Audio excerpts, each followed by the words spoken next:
இல்லை ரவா கிச்சடி செய்ய போகிறோம். அது எப்படி செய்யலான்னு வீடியோக்குள்ளே போகலாம் வாங்க. இங்கே பாருங்கள், வானல் அடுப்பில் வச்சுருக்கேன். இதுக்கு தேவையான கேரட்டு, ஒரே ஒரு தக்காளி, கருவேப்பிலை, கொத்தமல்லி, ஆனியன், இது பச்சை மிளகாய், இஞ்சி கொஞ்சம் கட் பண்ணி வச்சுருக்காங்க. இதை இஞ்சி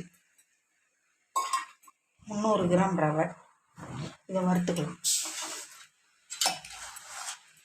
வறுத்திங்கன்னா உங்களுக்கு வாசமாக இருக்கும்.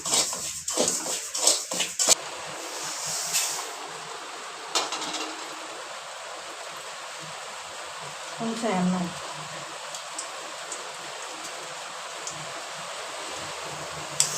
கடுகு, உளுத்தம்பருப்பு, கடலைப்பருப்பு போட்டுட்டேன்.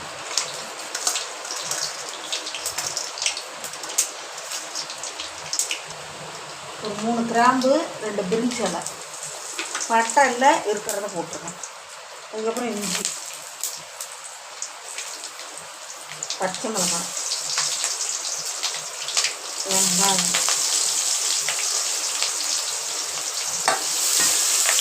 நல்லா வணக்கணும். இதில் உப்பு போட்டுக்கணும், அப்போ தான் உங்களுக்கு நல்லா வணங்கும். வெங்காயம் நல்லா வணங்கும். உப்பு அப்படியே திட்டமாக போட்டிருக்காங்க. பச்சைலனா அப்புறம் பார்த்துட்டு போட்டுக்கலாம். நான் போட்டிருக்கேன். இதில் கொஞ்சம் கேரட் போட்டுக்கலாம். இது கேரட்டு பொடியாக தான் நறுக்கி போடணும்.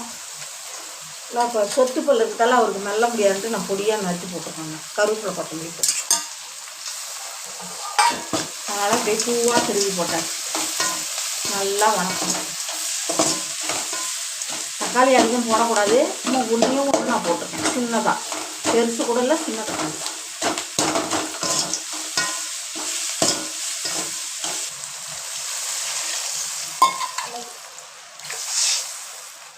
மூணு டம்ளர் ஊற்றிருக்காங்க. ஒரு 1/4 டம்ளர் சேர்த்து ஊற்றிருக்கேன். இந்த வெங்காயம் இதெல்லாம் வேகிறதுக்கு 3/4 ஊற்றிருக்கேன். வேகட்டும். நல்லா கொதிச்சிருச்சு. இந்த ரவையை கொட்டி கிண்டுற வேலை கொஞ்சம் கொஞ்சமாக கொட்டிக்கணும்.